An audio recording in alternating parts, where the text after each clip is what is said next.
Formal na po nating binubuksan ang 30th Marilag Festival ng Bayan ng Santa Maria. Isang makulay at masiglang selebrasyon ang muling bumuhay sa diwa ng kultura at tradisyon sa Bayan ng Santa Maria, Laguna.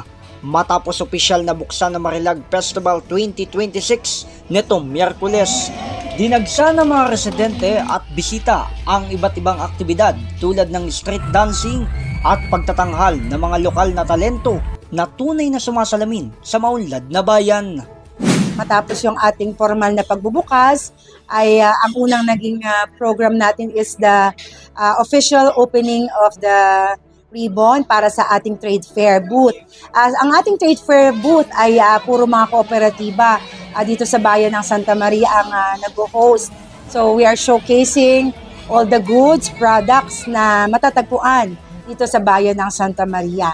At isa rin sa naging pa-contest natin for the 25 barangays na pinunganahan naman ng ating mga pangulo ng mga kababaihan ay yung ating suman making contest. So ito ay in pursuance to the fact that of course Santa Maria is a rice granary, kaya hindi namin inaalis sa aming festival na lagi talaga kaming may pa-contest sa isang produkto na byproduct ng bigas. Tampok din sa selebrasyon ang mga produktong lokal, kabilang ang kilalang suman, kalamay, bibingka at biko ng Santa Maria na siyang ipinagmamalaki ng mga residente bilang simbolo ng kanilang tradisyon at kabuhayan.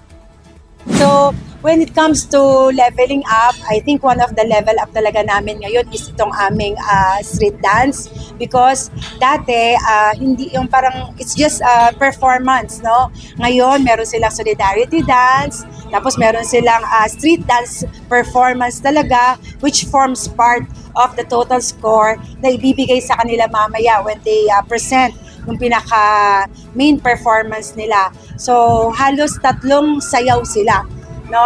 Yun yung isang level up namin.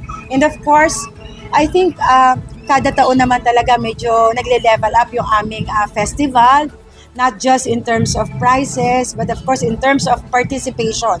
Nakikita namin talagang padami ng padami yung nagpa-participate, at yun naman talaga yung essence ng isang festival, to bring all the people together and of course to showcase para naman doon sa mga ibang tao katulad na nasa ibang bayan, nasa ibang lugar, na makita at masaksihan din nila kung ano ang ganda, talent ng mga taga Santa Maria. Inaasahan pa ang mas maraming aktibidad sa mga susunod na araw, kabilang ang mga paligsahan at iba pang programang pangkultura na tiyak na aabangan ng publiko.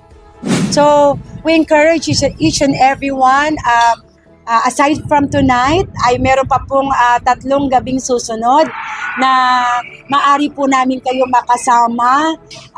Come and see the beauty of Santa Maria. Napakarami po namin ipinagmamalaki ng mga produkto, maliban po sa bigas, because of course, we are the rice granary of Laguna. Napakarami pa rin pong high value crops na po pwede po ninyong mabili, makain, masubay, matry, ano po.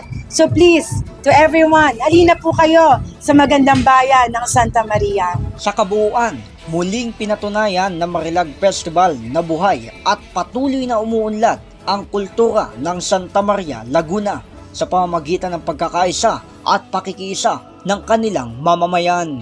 J. Martin, JKRS News and Public Affairs.